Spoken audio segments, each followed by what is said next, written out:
الحمد للہ رب العالمین، صلاۃ والسلام علی رسولہ النبی الکریم وعلی آلہ واصحابہ اجمعین۔ الحمد للہ الذی ہدانا لہذا وما کنا لنہتدی لولا ان ہدانا اللہ۔ رب اشرح لی صدری ویسر لی امری واحلل عقدۃ من لسانی یفقہوا قولی، آمین یا رب العالمین۔ کل ہم نے سورہ منافقون کی پہلی 4 آیتیں پڑھی تھیں۔ آپ سے میری گزارش یہ ہے کہ دیکھیں، آج میں آپ کے سامنے انہی 4 آیاتوں کا آیت بائی آیت خلاصہ پیش کر رہا ہوں۔ آپ خود بھی یہ خلاصہ لکھا کریں۔ شروع میں ممکن ہے آپ کوئی بہت اچھا نہ لکھ سکیں، لیکن پریکٹس کے ساتھ انشاءاللہ اللہ تعالیٰ آپ کا سینہ کھول دے گا اور آپ اس کے صحیح خلاصہ اور صحیح فہم تک پہنچ جائیں گے۔ بس کوشش کریں۔ باقی اللہ تعالیٰ خود فرماتے ہیں والذین جاہدوا فینا لنہدینہم سبلنا۔ یہ اللہ تعالیٰ کا بڑا وعدہ ہے، سچا اور پکا وعدہ ہے۔ اچھا، اب پہلی آیت جو ہم نے سورہ منافقون کی پڑھی ہے، میں پھر پڑھ دیتا ہوں۔ بسم اللہ الرحمن الرحیم۔ اذا جاءک المنافقون قالوا نشہد انک لرسول اللہ۔ اللہ تعالیٰ فرماتے ہیں کہ یہ جب آئیں گے نا منافق آپ کے پاس، نبی کریم صلی اللہ علیہ وسلم سے خطاب ہے، تو یہ کیا کریں گے؟ یہ گواہی دیں گے کہ آپ اللہ کے رسول ہیں۔ اچھا، اللہ تعالیٰ فرماتے ہیں واللہ یعلم انک لرسول۔ اللہ خوب جانتا ہے کہ آپ اس کے رسول ہیں، اس نے آپ کو مبعوث فرمایا ہے، وہ ہر چیز بکل شیء علیم ہے۔ لہذا اللہ تعالیٰ خود جب یہ بات فرما رہے ہیں کہ آپ بے شک اللہ کے رسول ہیں، تو یہ بات تو ٹھیک ہے ان کی کہ آپ اللہ کے رسول ہیں، لیکن واللہ یشہد، اللہ خود گواہی دیتے ہیں، ان المنافقون لکاذبون، منافق جھوٹے ہیں۔ کس بات سے جھوٹے ہیں؟ کہ وہ قسمیں کھا کھا کے کہہ رہے ہیں لیکن وہ اللہ کا رسول مانتے تو آپ کی اتباع کرتے جو اللہ کا حکم ہے۔ رسالت پر یاد رکھیں، رسالت پر ایمان کا سب سے پہلا تقاضا یہ ہے کہ رسول اللہ صلی اللہ علیہ وسلم کے اسوہ حسنہ کو آپ ایک نمونہ سمجھیں اور اسی نمونے کے مطابق اپنی زندگیوں کو ڈھالیں۔ اگر نبی کریم صلی اللہ علیہ وآلہ وسلم کا اسوہ حسنہ آپ کا نمونہ نہیں ہے تو پھر یاد رکھیے کہ اللہ تعالیٰ کے ہاں آپ کا ایمان بالرسالت جو ہے وہ قابل قبول نہیں ہے۔ اس لیے اللہ تعالیٰ یہاں فرما رہے ہیں کہ یہ جو منافق ہیں یہ جھوٹے ہیں، اس لیے کہ یہ ان کے دل اس بات کی تصدیق نہیں کرتے کہ اب اللہ کے رسول ہیں۔ اور دلوں کی تصدیق کا ثبوت کیا ہے؟ کہ وہ نبی کریم صلی اللہ علیہ وآلہ وسلم کی اتباع اور اطاعت کریں گے۔ کل بڑی تفصیل سے اس پہ بات ہوئی ہے۔ آیت نمبر 2، اتخذوا ایمانہم جنۃ فصدوا عن سبیل اللہ۔ اب انہوں نے حرکت کیا کی ہے کہ یہ قسمیں کھا کھا کے لوگوں کو بھی خود بھی روکتے ہیں اللہ کے دین پر عمل کرنے سے اور دوسروں کو بھی روکتے ہیں۔ کیا مطلب ہے؟ کیونکہ اندر دل میں نبی کریم صلی اللہ علیہ وآلہ وسلم کے خلاف بغض، حسد اور اسی اللہ کے دین کے خلاف بھی یہی چیز رکھتے ہیں، لہذا یہ قسمیں کھا کھا کے اپنے بات کا یقین دلاتے ہیں کہ ہم مومن ہیں سچے، لیکن عملاً یہ کیا کرتے ہیں؟ یہ عملاً خود بھی رکتے ہیں اللہ کے دین پر عمل کرنے میں اور دوسروں کو بھی روکتے ہیں۔ اور اللہ تعالیٰ فرماتے ہیں انہم ساء ما کانوا یعملون، کتنا برا عمل ہے کہ دل سے نبی کریم صلی اللہ علیہ وآلہ وسلم کی رسالت کا اعتراف اور اقرار نہیں اور بلکہ اس کے خلاف عمل کر رہے ہیں۔ بالکل اسی مضمون پہ سورت مجادلہ کی آیت نمبر 16 لکھ لیں، میں نے کل لکھوائی بھی ہے آپ کو۔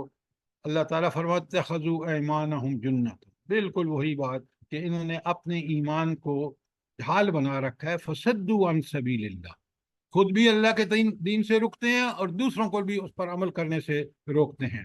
اللہ تعالیٰ فرماتے ہیں ان کا انجام کیا ہوگا؟ بہت غور سے سنیے، فلہم عذاب مہین، ان کے لیے ذلت والا عذاب ہے۔ اس کی تفصیل بھی بیان ہو چکی ہے۔ تیسری آیت، اچھا اللہ تعالیٰ فرماتے ہیں کہ یہ کیوں اللہ کہہ رہے ہیں کہ یہ جھوٹے ہیں، اللہ تعالیٰ کیوں ان کو کہہ رہے ہیں کہ یہ برے عمل کرتے ہیں، اللہ تعالیٰ کیوں کہہ رہے ہیں کہ ان کے لیے عذاب مہین ہے؟ وجہ کیا ہے؟ اب وجہ آیت نمبر 3، ذالک، یہ اس وجہ سے ہے، بِأَنَّهُمْ آمَنُوا، یہ پہلے تو ایمان لے آئے، ثم کفروا، پھر اس کا انکار کر دیا۔ اپنے مدینے میں جب آیت نازل ہو رہی ہے تو یہ ان کے خاندان مسلمان ہو چکے ہیں، لہذا یہ بھی ان کی مجبوری بن گئی کہ یہ ایمان لے آئے۔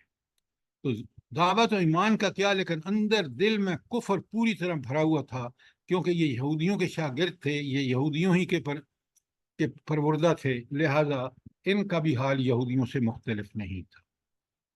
تو انہوں نے کفر کیا، اور جب انہوں نے اپنے آپ کو نبی کریم صلی اللہ علیہ وآلہ وسلم کی اطاعت اور آپ کی اتباع سے انکار کیا اور یہودیوں اور کافروں کے ساتھ مل گئے، تو اللہ نے کیا کیا ان سے؟ فَطُبِعَ عَلَىٰ قُلُوبِهِمْ، پھر اللہ نے ان کے دلوں پر مہر لگا دی۔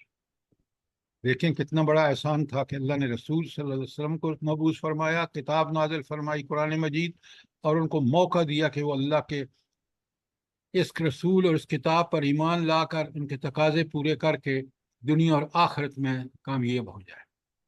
ان کی بدبختی دیکھیں، انہوں نے انکار کیا۔ اور آخری آیت جو ہے وہ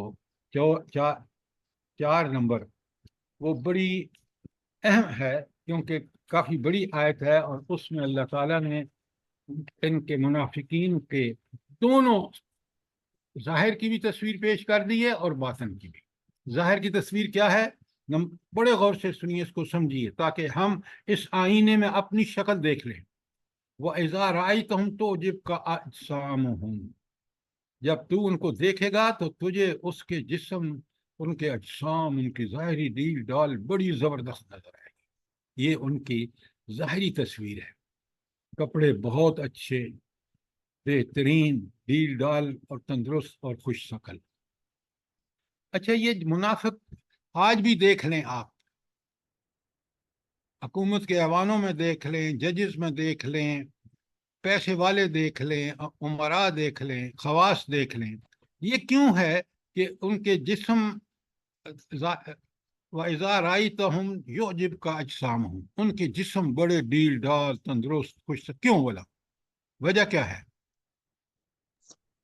سر حلال حرام کا فرق کیے بغیر مال و دولت بہت ہوتی ہے۔ مال بنانے میں طاق ہیں، کوئی پرواہ نہیں، حلال ہے حرام ہے، اور اس کے لیے ان کو اب کیونکہ پیسہ والے ہیں تو اپنے کپڑے بھی خوبصورت رکھتے ہیں اور اپنے جسم کی ڈیل ڈال بھی بہت اچھی ہے۔ یہ تو ایک ظاہری تصویر ہو گئی۔ دوسری، یہ تو ان کی جس اجسام اور ان کے جو بدن ہیں اور جو ان کی ظاہری ڈیل ڈال ہے۔ نمبر 2، ان یقولوا تسمع لقولہم، اور اگر وہ بات کریں تو سنتا ہی رہ جائے۔ کیا مطلب ہے اس کا؟ منافق آج بھی دیکھ لیں، میڈیا میں دیکھ لیں، ان کے پریس کانفرنسز دیکھ لیں، وہ ایسے چرب زبان اور لچھے دار باتیں کرتے ہیں کہ آدمی اگر عقل مند نہ ہو تو وہ سنتا ہی رہ جائے، اس لیے کہ وہ بڑی لچھے دار باتیں کرتے ہیں۔ یہ دوسری ان کی ظاہری تصویر ہے۔ اللہ تعالیٰ فرماتے ہیں یہ اصل میں انسان نہیں ہے، یہ کیا ہے؟ کأنہم خشب مسندہ، یہ دیواروں کے ساتھ کرسیوں پر بڑے تکیے لگا کے بیٹھتے ہیں، اور ان کی حالت یہ ہے کہ جس طرح وہ لکڑی کا کندہ ہوتا ہے اور اس کو ٹیک لگا کے دیوار کے ساتھ کھڑا کرنا پڑتا ہے، اس کی کوئی اخلاقی روح اور ساکھ نہیں ہوتی۔ یہ بھی بالکل وہ لکڑی کے کندے ہیں، اور اس کی تشبیہ دے کر یہ بھی واضح کر بالکل ناکارہ ہیں، جس طرح وہ لکڑی کا کندہ جو ہے کسی کام کا نہیں ہے، ورنہ لکڑی بڑے کام کی چیز ہے، چھت پہ ڈالتے ہیں آپ، دروازے بناتے ہیں آپ، اس سے بڑے کام لیتے ہیں، لیکن یہ خشب مسندہ، یہ جو ٹیک لگائے ہوئے لکڑی کے، یہ کسی کام کے نہیں ہے۔ یہ تو تھی 3 ظاہری تصویریں، اور باطنی کہا کہ ذرا ان اصل میں بھی دیکھو رب کس طرح کھول کے بیان فرما رہے ہیں کہ یحسبون کل صیحۃ علیہم، یہ گمان کرتے ہیں کہ ہر اٹھنے والی آواز ہمارے خلاف ہے. یعنی ایک طرف ان کے جسم اجسام تو دیکھ لیجیے، ایک طرف ان کے لچھے دار باتیں سن لیجئے، لیکن اصل میں ان کی حقیقت کیا ہے کہ یہ کسی اتنے بزدل ہیں، پرلے درجے کے بزدل ہیں کہ کہیں بھی کوئی خطرہ نمودار ہو یہ سمجھتے ہیں ان کی بزدلی کی وجہ سے کہ بجلی انہی پر گری. آپ دیکھ لیں، آپ کے ہاں خود ملک میں صورتحال دیکھ لیں کہ یہ منافقین جہاں بیٹھے ہیں کس قدر ظلم کر رہے ہیں. کیوں؟ ہر کھٹکا جو ان کو لگا ہوتا ہے کہ کہیں ہم تباہ نہ ہو جائیں. بڑے بزدل ہیں، اس بزدلی کے نتیجے میں خلق خدا کو اذیتوں میں مبتلا کر رکھا ہے. یہ تھا ان کی باطنی کیفیت کہ یحسبون کل صیحۃ علیہم. رب نے بڑی پیاری باتیں فرمائی ہیں مومنوں کو اس پر. آگے فرمایا ہم العدو، یہی تو در حقیقت اصل دشمن ہیں، فاحذروہم، ان سے بچو. جب یہ اقتدار میں آ جاتے ہیں تو ملک کی اکانومی، اس کی اقتصادیات، اس کی سوشل سٹرکچر، معاشرت، اس کی معیشت، اس کا ہر معاملہ فساد زدہ ہو جاتا ہے، اور اس میں برائی اتنی عام ہوتی ہے جس کا آج آپ مشاہدہ کر رہے ہیں. مجھے اس کی تفصیل میں جانے کی کوئی ضرورت نہیں ہے. اور آخری بات فرمائی قتلہم اللہ. اللہ کتنا غضبناک ہوتا ہے ان پر کہ اللہ تعالیٰ فرماتے ہیں کہ یہ غارت ہو جائیں، ان یؤفکون، یہ کہاں پھرائے جا رہے ہیں، کہاں پھرتے چلے جا رہے ہیں. قرآن ان کے سامنے اللہ نے نازل فرما دیا، نبی کریم صلی اللہ علیہ وسلم ان کے درمیان موجود، پھر ان کو چھوڑ کر یہ کس ذلتوں اور پستیوں میں ڈوبے ہوئے ہیں. یہ تھی گزشتہ 4 آیات. میں نے دوبارہ اس لیے کہ یہ مضمون بہت اہم ہے، مکی صورتوں کا ایک بہت بڑا مضمون ہے منافقین. اور میں اس پہ ہم نے آپ کے پاس 4 ہینڈ آؤٹ موجود ہیں. اب اگر کوئی سوال ہے تو چلیں، ورنہ پھر میں 5ویں آیت شروع کرتا ہوں. کوئی سوال نہیں ہے؟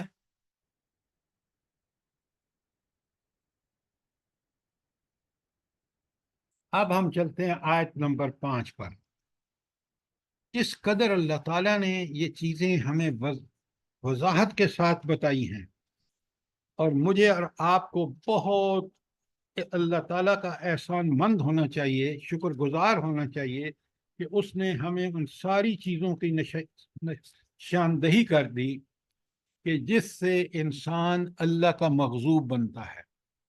اللہ تعالیٰ وہ ہستی ہے جو ہر قسم کے احسان اور کرم کرنے کی ساری طاقت اسی میں ہے. اگر وہ ناراض ہو جائے تو انسان کی دنیا اور آخرت دونوں برباد. لہٰذا آپ اور میں الرٹ ہو جائیں اور ہم کبھی بھی اللہ تعالیٰ کے احکامات کی خلاف ورزی نہ کریں، کیونکہ یہ ایک منافقت ہے، اور یہ منافقت جو ہے یہ انسان کو کہیں کا نہیں چھوڑتی. کوئی سوال، کوئی چیز کلیئر نہ ہوئی ہو؟ اب چلیے آیت 5 پر. سر جی اللہ تعالیٰ نے تو بھی کہا دیا تھا نا نبی کریم صلی اللہ علیہ وآلہ وسلم کو کہ آپ ان کے لیے 70 مرتبہ بھی استغفار کریں، آپ توبہ آگے بخشش آ مانگیں. رہی ہے، جو بات آگے آ رہی ہے پلیز اس کو ابھی پہلے مت لائیں. اچھا اچھا سر. اچھا، جی جی سر، جی سر. آیت نمبر 5 سنیے. بسم اللہ الرحمن الرحیم. وَإِذَا قِيلَ لَهُمْ تَعَالَوْا يَسْتَغْفِرْ لَكُمْ رَسُولُ اللَّهِ. اور جب ان سے کہا جاتا ہے آؤ تاکہ رسول اللہ صلی اللہ علیہ وسلم تمہارے لیے مغفرت کی دعا کریں. بڑا غور سے نوٹ کریں، یہ بڑی اہم باتیں ہیں ہماری ہدایت کے لیے. اب جب اللہ تعالیٰ فرما رہے ہیں کہ جب ان منافقوں کو کہا جاتا ہے کہ او اللہ تعالیٰ کے رسول کی طرف تاکہ وہ آپ کی مغفرت کی دعا کرے. کیوں؟ اللہ تعالیٰ رسول اللہ صلی اللہ علیہ وسلم کی دعاؤں کو قبول فرماتا ہے. جب وہ کسی کی مغفرت کے لیے سچے دل سے ان کے پاس جاتے ہیں اور اللہ تعالیٰ کا رسول ان کے لیے مغفرت کی دعا فرماتے ہیں تو پھر اللہ تعالیٰ اس کو یقیناً اس کی معافی کر دیتے ہیں۔ اب جب ان منافقوں سے کہا جاتا ہے تو یہ جو کیا کرتے ہیں، لووا رؤوسہم، تو یہ اپنے سر جھٹکتے ہیں اور پھر کیا کرتے ہیں، وَرَأَيْتَهُمْ يَصُدُّونَ، اور تم دیکھو گے کہ وہ یہ کام نہیں کرتے، وَهُمْ مُسْتَكْبِرُونَ، اور وہ تکبر اور گھمنڈ کرتے ہیں۔ یہ ہے وہ چیز جو اللہ تعالیٰ کو سخت ناپسند ہے۔ دیکھیں نا، ان کو کیوں کہتے ہیں کہ اور رسول صلی اللہ علیہ وسلم کے پاس تاکہ وہ آپ کی مغفرت کی دعا کریں؟ کیوں کہتے ہیں بھلا؟ اس لیے کہ جو مومن ان سے کہہ رہے ہیں ان کو سمجھ آ جاتی ہے کہ یہ غلط راستہ چل رہے ہیں، اس غلطی کا ان کو احساس دلایا جائے، اور اس غلطی کے احساس کے بعد توبہ کریں گے تو اللہ معاف کر دے گا۔ اور اب کیونکہ رسول اللہ صلی اللہ علیہ وآلہ وسلم ہمارے درمیان موجود ہیں تو سب سے اچھی بات یہ ہے کہ اپنی غلطی کا احساس کرتے ہوئے جائیں اور ان سے نبی کریم صلی اللہ علیہ وسلم سے دعا کرائیں تاکہ اللہ ہماری اس دعا کو قبول کر لے۔ یہ ہے اصل نقطہ۔ مومن اپنی غلطی کو فوراً پہچان لیتا ہے اور اللہ سے رجوع کرتا ہے، توبہ کرتا ہے۔ یہ بات اللہ تعالیٰ کو بڑی پسند ہے۔ غلطی ہو سکتی ہے، ہو جاتی ہے، لیکن فوراً مومن کیا کرتا ہے، مومن فوراً پریشان ہوتا ہے کہ میں نے اس خالق، مالک، رازق اور حاکم کی جس کے اتنے احسان، میں نے اس کی نافرمانی کی ہے، مجھے جلدی سے جلدی اس سے استغفار، توبہ کر لینی چاہیے، اس کی طرف رجوع کر لینا چاہیے۔ یہ ہے مومن کا۔ لیکن یہ منافق کیا کرتا ہے، منافق کو شیطان اور اس کی شیطانیت اور اس کی فطرت میں جو گھمنڈ ہے کہ میں سب کچھ ہوں، نعوذ باللہ، وہ اللہ تعالیٰ کو اتنا اس قابل بھی نہیں سمجھتا کہ وہ اس سے معافی کی درخواست کرے۔ یہ جو کافروں کا رویہ ہے، یہ ساری منافقوں کا، کافر تو ان کا ہے ہی منکر، یہ زبان سے کہنے والا کہ میں مومن ہوں اور پھر توبہ نہ کرے اور رسول اللہ صلی اللہ علیہ وسلم کے پاس نہ جائے، تو اللہ تعالیٰ فرماتے ہیں کہ یہ شخص جو ہے یہ بہت ہی برا شخص ہے۔ اور کہ اصل میں اس کے یہ جو ہے نا کس کا مرتکب ہو رہا ہے، جھوٹی عزت نفس۔ اس کے نفس میں ایک عزت کا تصور ہے جو منافقانہ ہے۔ مومن ہوتا نا فوراً اپنی غلطی پر پریشان ہوتا اور نبی کریم صلی اللہ علیہ وسلم کے پاس جا کے معافی کی درخواست کرتا، خود معافی مانگتا، نبی کریم صلی اللہ علیہ وسلم بھی اس کے لیے معافی مانگتا۔ تو لہٰذا یہ ہے مومن، کہ مومن کون ہے، مومن وہ ہے جس سے غلطی ہو جائے تو فوراً اس کا نفس اس کو ملامت کرے اور وہ اللہ کی طرف رجوع کر کے اللہ سے معافی مانگے، استغفار کرے اور توبہ رجوع کرے اللہ تعالیٰ کی طرف۔ یہ بڑی اہم بات ہے، اس کو نوٹ کیجئے۔ منافقین کو جو جھوٹی عزت نفس ہے وہی ان کی سب سے بڑی بد نصیبی ہے، اور مومن کی سب سے بڑی خوش نصیبی یہ ہے کہ جب اس سے غلطی ہو جاتی ہے تو وہ فوراً اللہ تعالیٰ کے سامنے شرمندہ ہو کر اس سے معافی مانگتا ہے۔ اچھا، اس آیت کی بلا خاص بات کیا ہے جو 5 میں نے آپ کے سامنے پڑھی ہے، وَإِذَا قِيلَ لَهُمْ تَعَالَوْا يَسْتَغْفِرْ لَكُمْ رَسُولُ اللَّهِ لَوُّوا رُؤُوسَهُمْ، یہ کیا بات ہے؟ استغفار کرنا سر خصوصی بات ہے، اور دوسرا تکبر نہیں کرنا چاہیے۔ اصل بات کو پہنچے، اصل بات کو پہنچے۔ سر حضور صلی اللہ علیہ وسلم کے پاس نہ جانا اور ان سے بغفرت نہ کروانا اور اپنی گمانڈ میں رہنا، سر یہ سارا صاف لاتے رہنا۔ باوجود سمجھتے ہی نہیں۔ اب ساری باتیں آپ کی ٹھیک ہیں، لیکن نقطہ جو آپ کو پکڑنا چاہیے، اللہ تعالیٰ غور سے سنیں، یہی قرآن کا کمال ہے، جو غور کریں گے تو آپ کو پتہ چلے گا۔ لَوُّوا رُؤُوسَهُمْ، یہ ان کی باڈی لینگویج ہے کہ وہ اتنے متکبر ہیں کہ وہ اپنے سروں کو جھٹکتے ہیں، نہیں نہیں نہیں نہیں، نعوذ باللہ، ہم رسول صلی اللہ علیہ وسلم کے پاس جائیں، کتنی بڑی بدبختی ہے، اللہ نے ایک ایسا موقع دیا کہ وہ اپنے گناہ معاف کرا سکتے تھے۔ تو یہاں یہ جو لووا رؤوسہم ہے، یہ ان کی باڈی لینگویج ہے، کس وقت؟ انکار کے وقت۔ تو اللہ تعالیٰ ان کی اس کیفیت کو، وہ ظاہری جو کیفیت ہے جو ان کی باڈی لینگویج سے ظاہر ہوتی ہے، اس کو بھی بیان فرما رہے ہیں۔ قرآن کا کمال دیکھیں آپ، بالکل اس وقت ان کی جسمانی حالت کیا ہوتی ہے، کس طرح تکبر سے اپنا سر جھٹکتے ہیں، کس طرح نفرت سے اپنی شکل بناتے ہیں، اس کا پورا بیان یہاں موجود ہے۔ یہ ہے قرآن کی بصیرت۔ بات سمجھ آئی ہے کہ نہیں آپ کو؟ جلدی بتائیں۔ جی سر جی، ابھی بھی ایسے لوگ ہیں بعض اوقات جو بہت تکبر میں ہوتے ہیں، تو انہیں کچھ ایسا کہا جائے تو وہ بھی بالکل اس وقت آپ ٹھیک کہہ رہے ہیں، قرآن بالکل اس وقت نزول کے وقت کی بات ہے، یہ قیامت تک ہے۔ آپ آج بھی دیکھیں مغرور اور متکبر لوگ اللہ کے دین سے کس طرح بیزاری، ان کی جسمانی حالت دیکھ سکتے ہیں آپ نے بالکل ٹھیک کہا۔ قرآن کو جب سمجھ جائے نا تو پھر آپ دیکھیں نا، آپ ایک بندے کی محنت کر رہے ہیں کہ دیکھو یہ اللہ کا کتنا کرم ہے کہ اللہ کی کتاب موجود، اللہ تعالیٰ نے خود معافی کا جو توبہ کا موقع ہمیں دیا ہے، آؤ ہم توبہ کریں۔ اب اگر وہ اکڑتا ہے تو بالکل اس کے مصداق ہے جو یہ منافق کر رہا ہے۔ اور آج آپ کو مسلمانوں میں بہت بڑی تعداد ایسے لوگوں کی ملے گی۔ اچھا یہ کیوں کرتے ہیں بھلا؟ نبی کریم صلی اللہ علیہ وسلم موجود ہیں اور مومن ان کو کہہ رہے ہیں کہ آؤ چلو دعوت، آپ سے مغفرت کی دعا کراتے ہیں اور اللہ تعالیٰ آپ کو معاف کرے گا، تو یہ اس کا انکار کیوں کرتے ہیں بھلا؟ وَهُمْ مُسْتَكْبِرُونَ۔ نہیں وہ آپ کی بات ٹھیک ہے، ذرا کھولے نا اس بات کو۔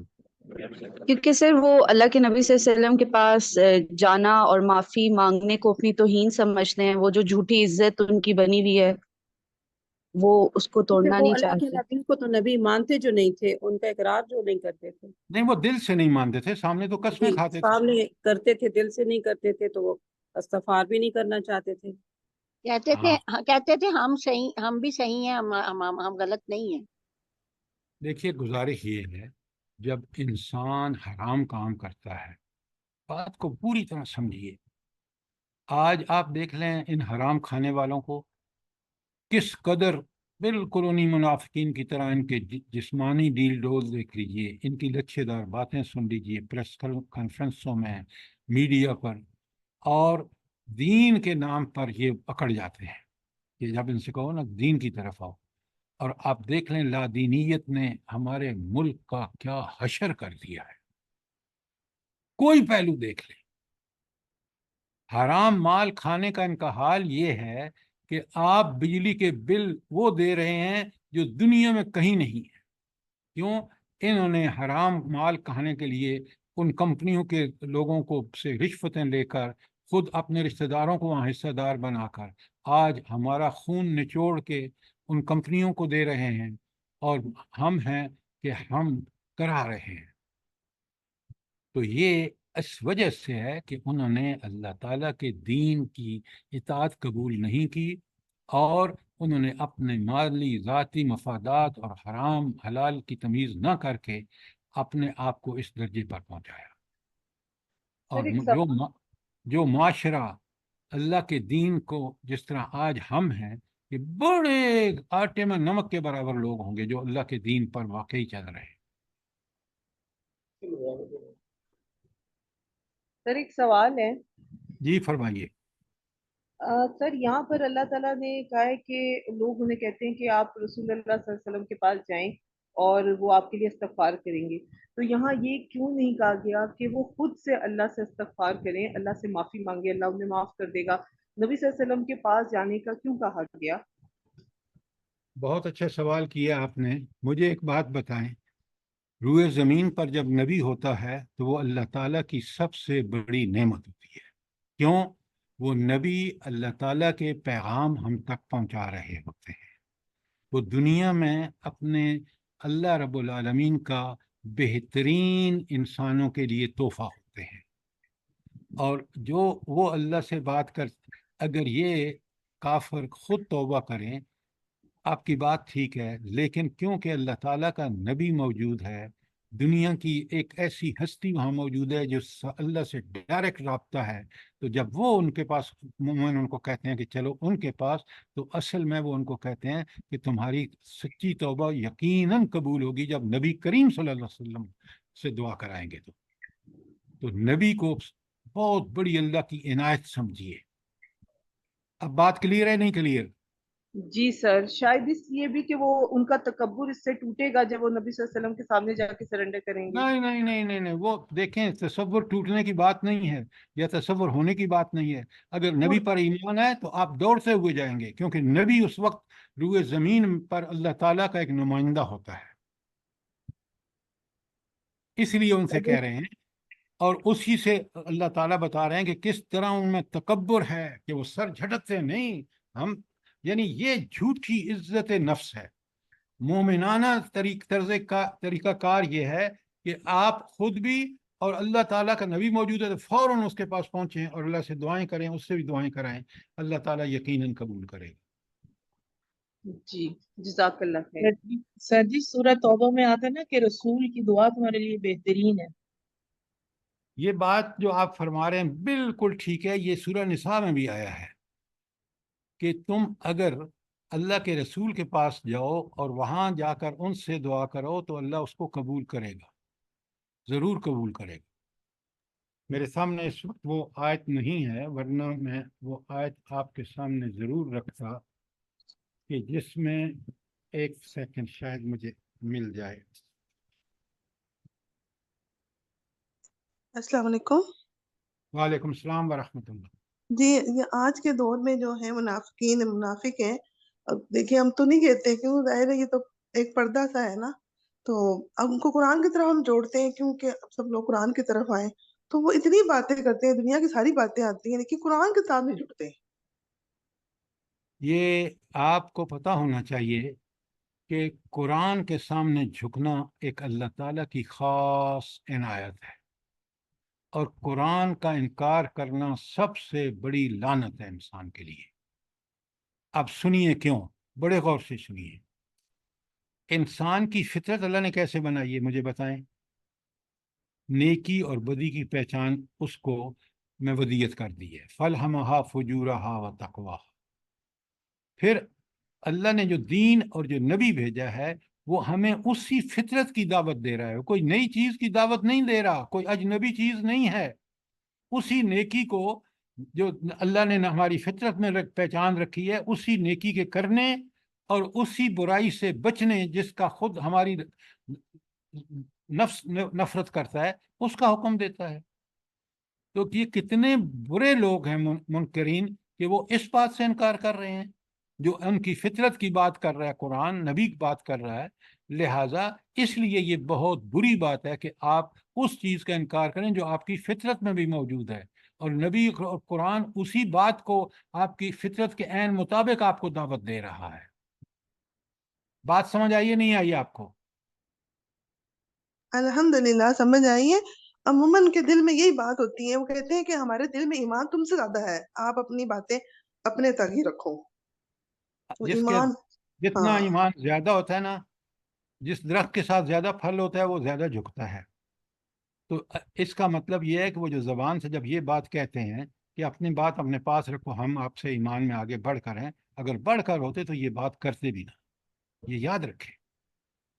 ہوں یہ باتیں لچھیدار اس لیے بنا رہے ہیں کہ ان کے دل کے اندر ایمان نہیں ہے۔ ہوں اور ہم منافق بھی نہیں کہہ سکتے۔ نہ ہمیں کسی کو کچھ نہیں کہنا، کوئی فتوے نہیں دینا، قرآن کی روشنی میں، قرآن کی بصیرت میں بات کو سمجھنا ہے اور جی جی، قرآن کے راستے پر چلنا ہے۔ ٹھیک ہے، جزاک اللہ نے، اللہ۔ دیکھیے ایک بات آپ یاد رکھیں، اللہ تعالیٰ نے دنیا میں ہر ایک کو حق دیا ہے، چاہے تو مانے چاہے تو نہ مانے۔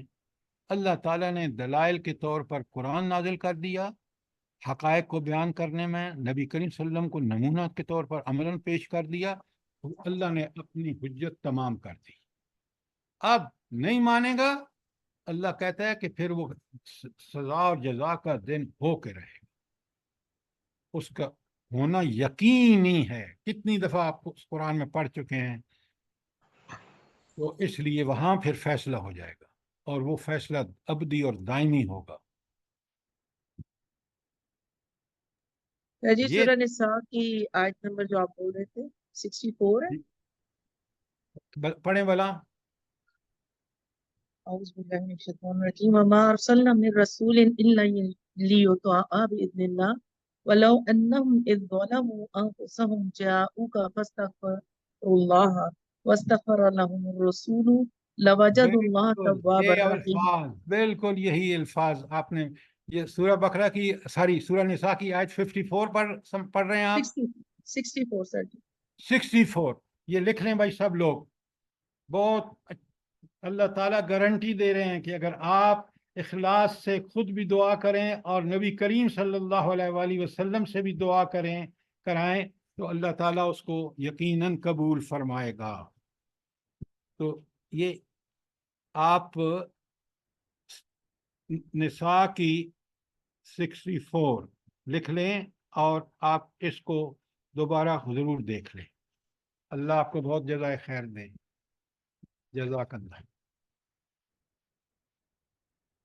اچھا، اب اگر آیت 5 کے لیے تو آیت 6 پہ چلیے۔ 6 آیت وہی ہے جو ابھی میڈم آپ کہہ رہی تھی نا کہ استغفار۔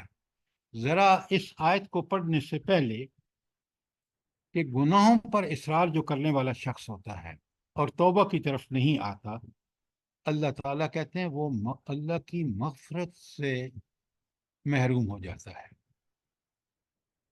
تو جب مغفرت سے محروم ہوگا تو کہاں پھینکا جائے گا؟ جلدی بتائیں۔ جہنم میں سر۔ جہنم میں اب وہ بڑا برا ٹھکانہ ہے۔ لیکن اگر اللہ مغفرت کر دے کہ اس کے ایسے گناہ ہوں کم تر جن کو اللہ تعالیٰ معاف کر دے تو بڑا ہی خوش قسمت ہوگا۔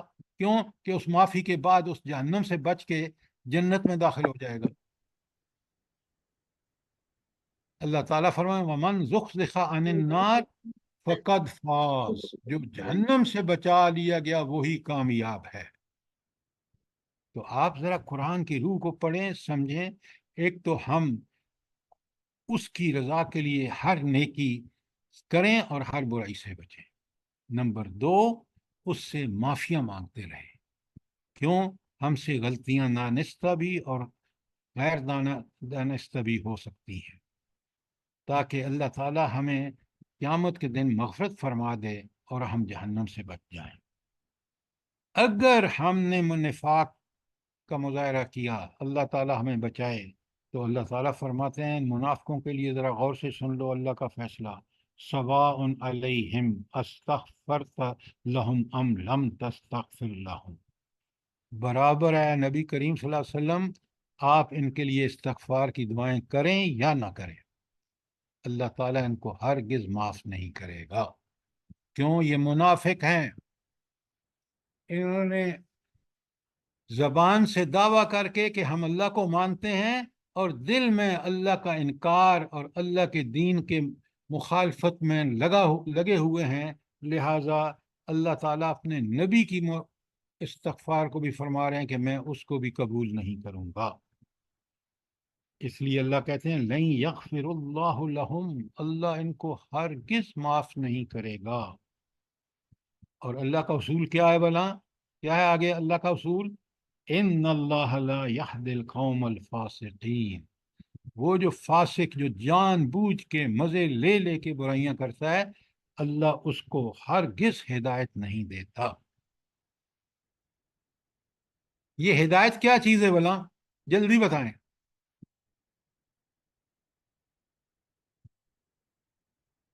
جلدی بتائیں تاکہ مجھے پتہ چلے۔ پکا سچا ایمان، قرآن اللہ کی ذات پہ پکا قرآن سچا یقین۔ قرآن یہ و سنت پہ چلتے ہوئے زندگی یہ گزارنا۔ سب سے بڑی نعمت، دنیا کی سب جنت کا سے راستہ۔ بڑی، آپ بات سنیں، ہدایت اللہ تعالیٰ کی سب سے بڑی نعمت ہے۔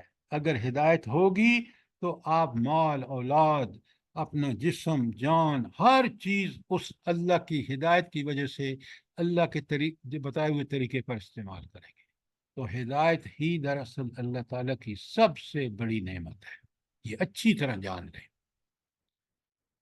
کیوں ہم کہتے ہیں الحمدللہ الذی ہدانا لہذا وما کننا لنہتدی لولا ان ہدانا اللہ؟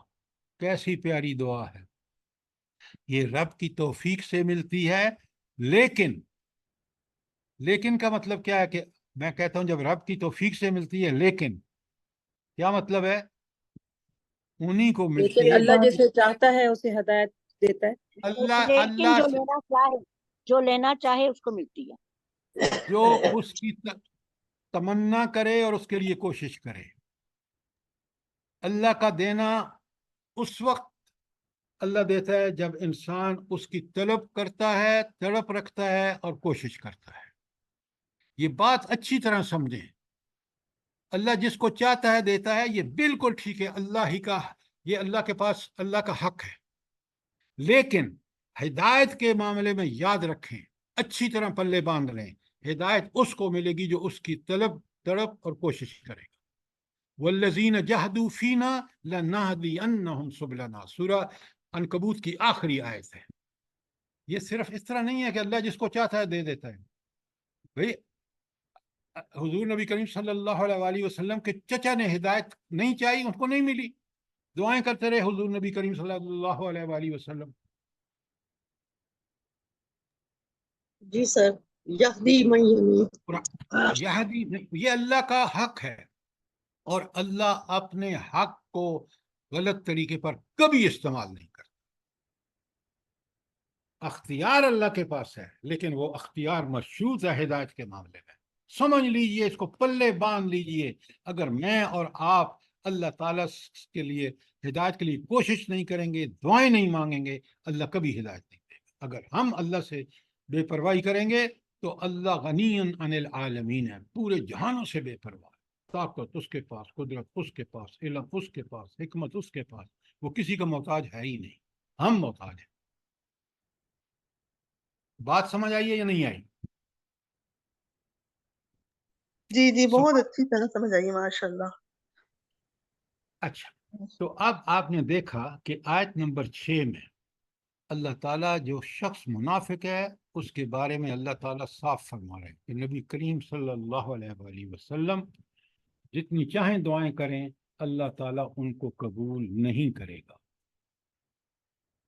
اور پھر اگر آپ بڑے غور سے دیکھیں تو اسی کے بارے میں جو دعا ہے،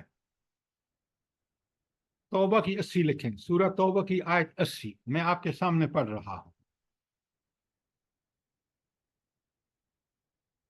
استغفر لہم او لا تستغفر لہم، اے نبی، نبی صلی اللہ علیہ وسلم سے خطاب ہے کہ آپ ان کے لیے استغفار کریں یا نہ کریں۔ ان تستغفر لہم 70 مرہ، اگر آپ 70 مرتبہ بھی آپ ان کے بعد مغفرت کی دعا کریں، فَلَن يَغْفِرُ اللَّهُ لَهُمْ، اللہ ان منافقوں کو ہرگز معاف نہیں کرے۔ نبی کریم صلی اللہ علیہ وسلم اگر 70 مرتبہ بھی دعا کریں، کیوں؟ اللہ کا کیا فیصلہ ہے؟ ذَلِكَ بِأَنَّهُمْ كَفَرُوا بِاللَّهِ وَرَسُولِهِ، انہوں نے کفر کیا اللہ اور اس کے رسول کے ساتھ۔ اور اللہ کا اصول کیا ہے، قاعدہ اور ضابطہ کیا ہے؟ وَاللَّهُ لَا يَهْدِي الْقَوْمَ الْفَاسِقِينَ، اللہ تعالیٰ جان بوجھ کر مزے لے لے کر گناہ کرنے والوں کو ہرگز ہدایت نہیں دیتا۔ اب بات یہ سورۃ توبہ کی 80 کلیئر ہے آپ کو؟ جی جی، جی سر، الحمدللہ جزاک اللہ۔ الحمدللہ۔ اچھا، یہ سب آتے ہیں ساتھ پڑھ کے اکٹھی رکھ کے پڑھا کریں، پھر سمجھا کریں۔ میں آیت نساء کی 64 پھر آپ کے سامنے پڑھ رہا۔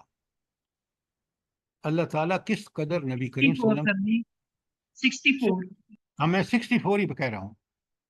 اچھا، اب آپ غور فرمائیں کہ اللہ تعالیٰ نبی کریم صلی اللہ علیہ وآلہ وسلم کی دعائیں قبول کرنے کی گارنٹی دیتا ہے، لیکن منافقین کے لیے اللہ نے، آپ سن چکے ہیں ابھی، آپ نے سورہ منافقون کی میں نے پڑھی ہے اور پھر سورہ توبہ کی 80، لیکن اللہ تعالیٰ اپنے نبی کی وہ دعائیں جو لوگ آ کے اخلاص کے ساتھ اپنی معافی چاہتے ہوں تو اللہ تعالیٰ فرماتے ہیں وما ارسلنا من رسول، کوئی رسول ہم نے نہیں بھیجا الا لیطاع باذن اللہ، کہ اس کی اطاعت کی جائے، یہ اللہ کا حکم ہے۔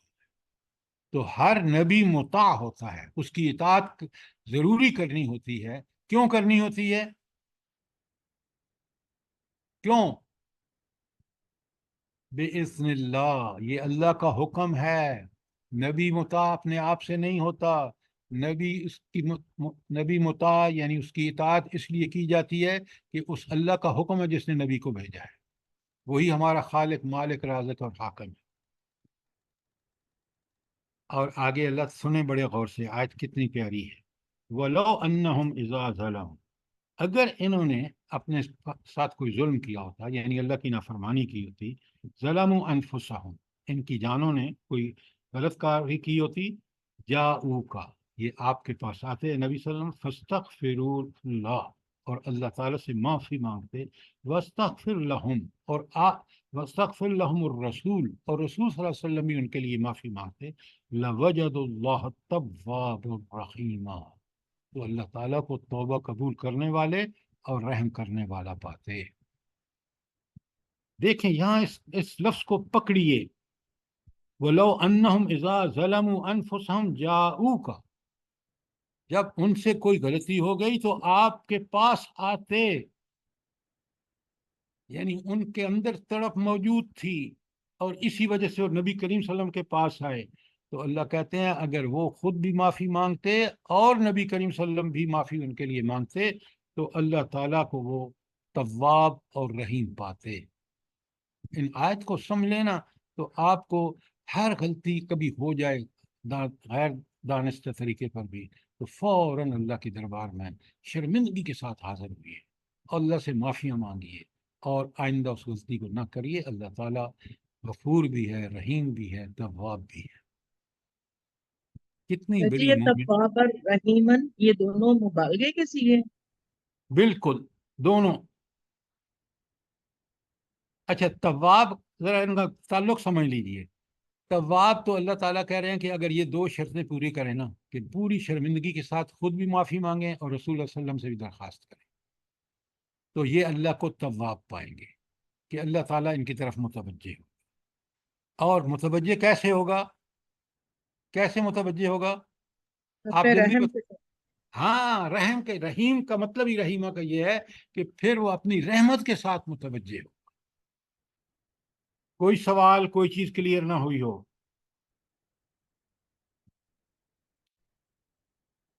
یہ تھی آیت نمبر 6، اور آپ نے دیکھا کہ کتنی بڑی وعید ہے منافقین کے لیے، اور مومنوں کے لیے کتنی بڑی خوشخبری ہے کہ سچے دل سے توبہ خود بھی کریں، اور اگر نبی کریم صلی اللہ علیہ وسلم موجود ہیں تو ان سے بھی کریں تو اللہ تعالیٰ ان کو معاف کر دے گا۔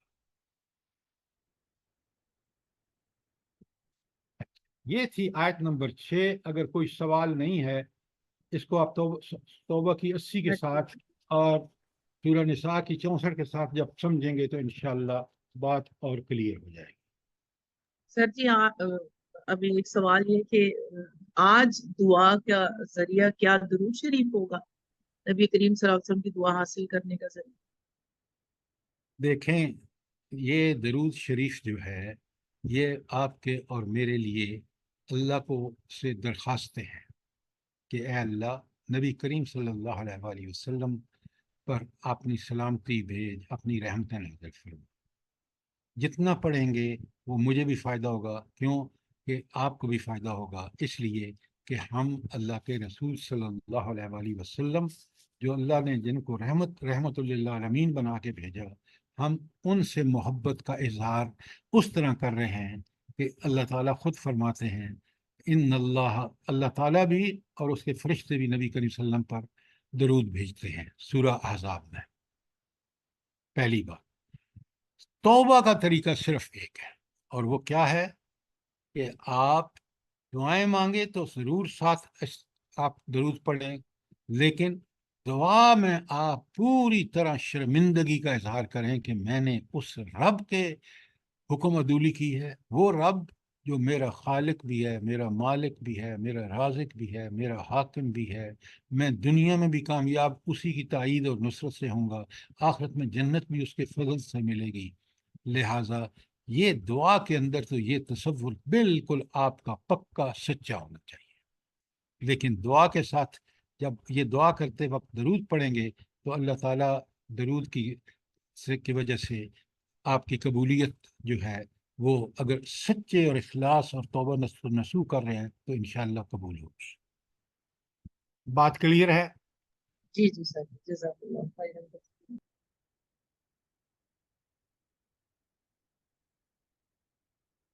اچھا، اب آیت نمبر 7، اگر 6 پہ کوئی سوال ہے تو پوچھیں، ورنہ آیت نمبر 7، ہم الذین یقولون، یہ منافق وہ لوگ ہیں، میں منافق اپنی طرف سے لگا رہا ہوں، لن فدوا علی من عند رسول اللہ، ہاں، تو یہ لوگ رسول اللہ صلی اللہ علیہ وسلم کے ساتھ سے بھاگ جائیں گے، کب؟ جب تم ان کی مدد کرنا چھوڑ دو۔ یہ عبداللہ بن ابی کے الفاظ ہیں، اور 7 اور 8 آیت اسی بارے میں ہے۔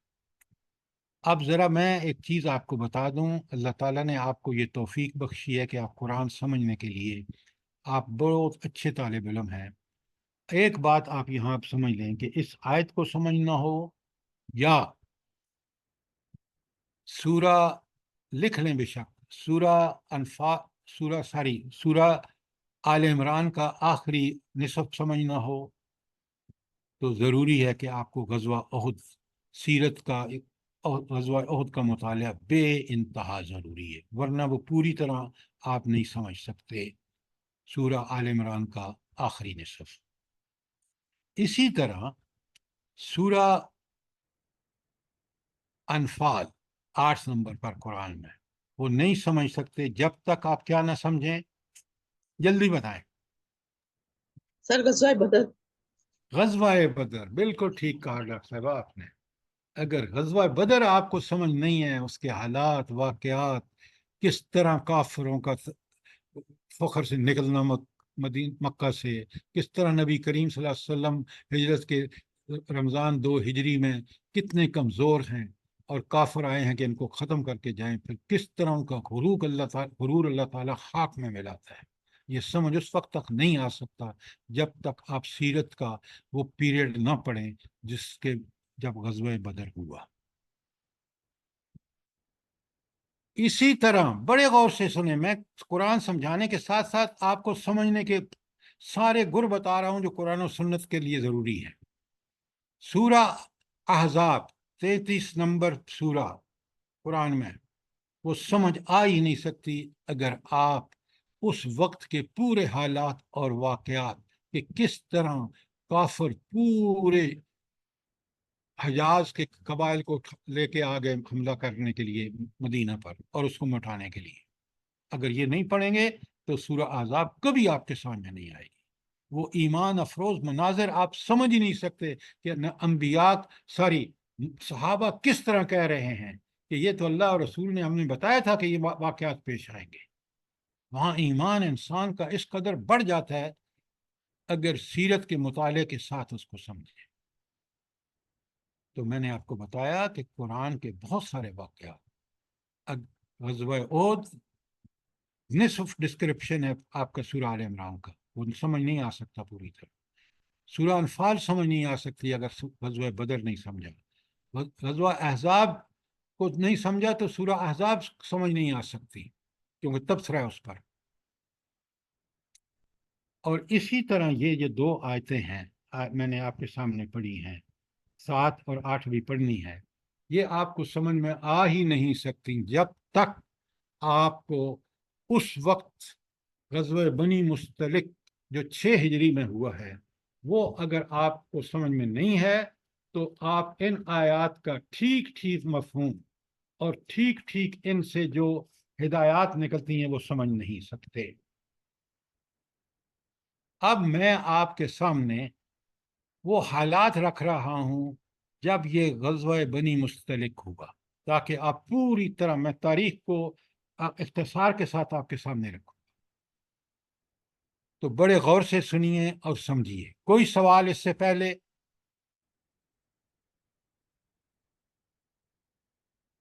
اچھا، ذرا اپنی پینسل اور کاپی لے لیں، کچھ چیزیں آپ لکھتے جائیں گے تاکہ آپ کو پھر ڈیٹیل نوٹ بنانا آسان ہو۔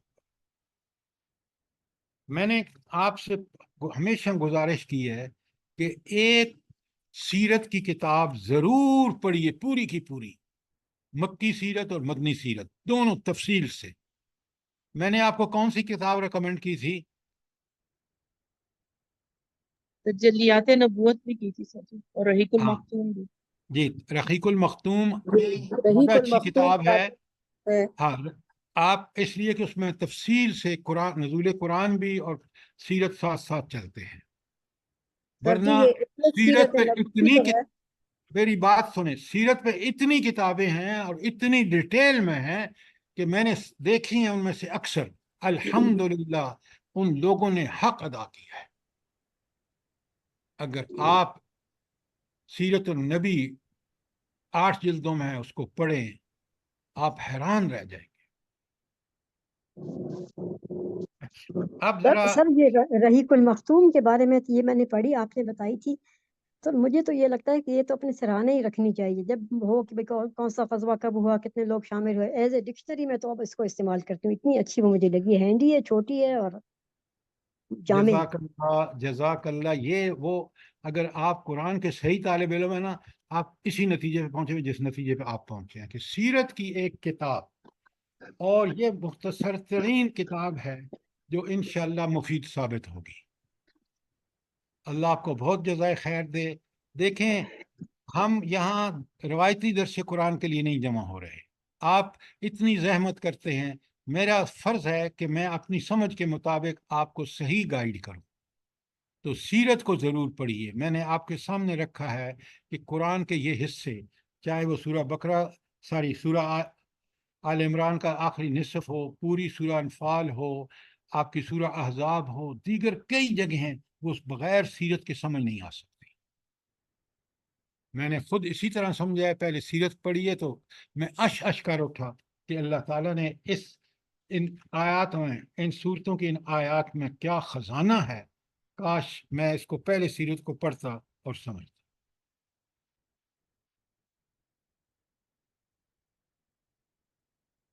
اچھا، اب میرے سامنے دو اس وقت چوائسز ہیں۔ ایک تو یہ کہ آپ کو حوالہ دے دوں اور آپ بھی پڑھ کے آئیں اور میں بھی تیاری کر کے آؤں، اور کل ہم ان سیرت کے واقعات کو، جو اس 2 آیتوں کے بارے میں، منافقون کے بارے میں ضروری ہیں، پوری تفصیل کے ساتھ، کہ غزوہ بنی مستلق میں کیا ہوا، کیسے ہوا، اور یہ چیزیں عبداللہ بن ابی نے کیوں کہیں، وہ کیوں اس میں شامل تھا، وغیرہ وغیرہ، ساری تفصیل۔ تو ایک طریقہ تو یہ ہو سکتا ہے کہ آج میں آپ کو حوالہ دے دوں اس کتاب کا جس میں یہ سب چیزیں اس پیرائے میں بیان ہیں جو ہمارے لیے ضروری ہے، یا یہ ہے نمبر 2 کہ میں آپ کے سامنے اس کو بیان کر دوں اور بعد میں آپ اس کو دیکھ لیں۔ تو آپ کو کون سی ترکیب پسند ہے، پہلی یا دوسری؟ سر ہم پڑھتے تو ہیں لیکن آپ بیان کرتے ہیں تو پہلی والی کر دیں۔ آپ نے بالکل ٹھیک کہا رضیہ واصف صاحبہ، پہلی کا فائدہ یہ ہوگا کہ پہلے آپ خود اس کو دیکھ لیں گے، پھر میں جب وقت پڑھوں گا، سمجھاؤں گا، تو آپ سوال کر کے چیزوں کو اور کلیئر کر لیں گے۔ دیکھیں، آپ میں اللہ تعالیٰ نے بڑی صلاحیتیں رکھی ہیں، آپ ذرا قرآن پر استعمال تو کر کے دیکھیں۔ یہ روایتی درس قرآن بہت کم فائدہ دیتا ہے، لیکن اپنی اسٹڈی، اپنے حالات، اپنے واقعات، قرآن کے ساتھ تعلق، اللہ کے ساتھ اخلاص، اس کی رضا کی انسان طلب و تڑپ، بہت کچھ سکھاتی ہے۔ اب میں بتا رہا ہوں آپ کو کہ یہ سورہ منافقون میں تفہیم القرآن میں سید مودودی نے کمال کر دیا ہے۔ یہ 508، 509، 510، 11، 12 اور 513، 14، یعنی 5 508 سے لے کر 514 ان صفحات پر اس کو کھول کے بیان کیا ہے۔ میں کل آپ کے سامنے اسی کا خلاصہ رکھوں گا۔ آج اگر آپ اس کو پڑھ لیں گے تو انشاءاللہ سورہ منافقون اور منافقی کلیئر ہو جائے گی، اور منافقین مدینے میں کیا کر رہے تھے، کیسے کر رہے تھے، کیوں کر رہے تھے، ساری تفصیلات ان 508 تا 514 صفحات میں موجود ہے۔ اور آج کے منافقین کی صورتحال بھی آپ کو سمجھنے میں بڑی آسانی ہوگی۔ بات کلیئر ہے؟ جی جی انشاءاللہ۔ جی سر انشاءاللہ۔ آپ ذرا مہربانی اگر کریں نا کہ جس طرح میں آپ کو تجویز دیتا ہوں اس پہ عمل کریں، آپ خود دیکھیں گے کہ آپ میں قرآن کو پڑھنے، سمجھنے، اس پر عمل کرنے میں کتنی آسانی پیدا ہو۔ اس لیے کہ یہ اللہ تعالیٰ نے اس کتاب کی صفات میں سے ہے۔ یہ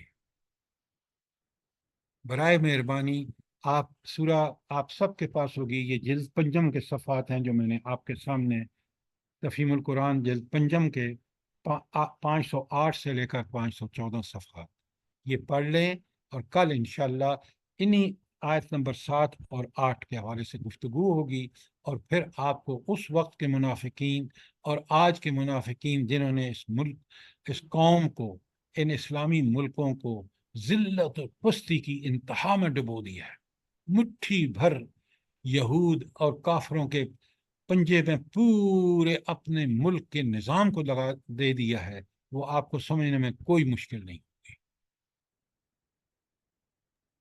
سر جی یہ تفہیم القرآن مولانا مودودی کا آپ کہہ رہے ہیں، اس کو پڑھنا جی ہے جی یا یہ؟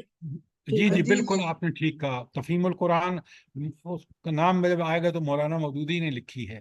جی جی ٹھیک ہے۔ جزاک اللہ۔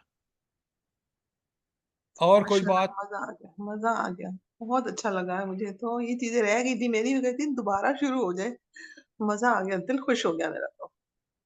سر جی الحمدللہ۔ ایک ہاں بک ہے اٹلس سیرت نبوی، اس میں تمام جنگ کے واقعات ہیں، یہ بھی بہت اچھی کتاب ہے۔ آپ جب اس کی بات کر رہے ہیں تو بالکل آپ ٹھیک، ایٹلس اس میں ساری جنگوں کا ذکر ہے، لیکن وہ صرف جنگوں کے بارے میں ہے، سیرت کو پوری طرح کہ پوری سیرت، نبی کریم صلی اللہ علیہ وسلم کی سیرت، واقعات، حالات، جنگیں اور غزوات، ان میں جو ان کے نتائج، وہ جب تک پورے کے پورے نہ پڑھیں نا، وہ بہت اچھی کتاب ہے۔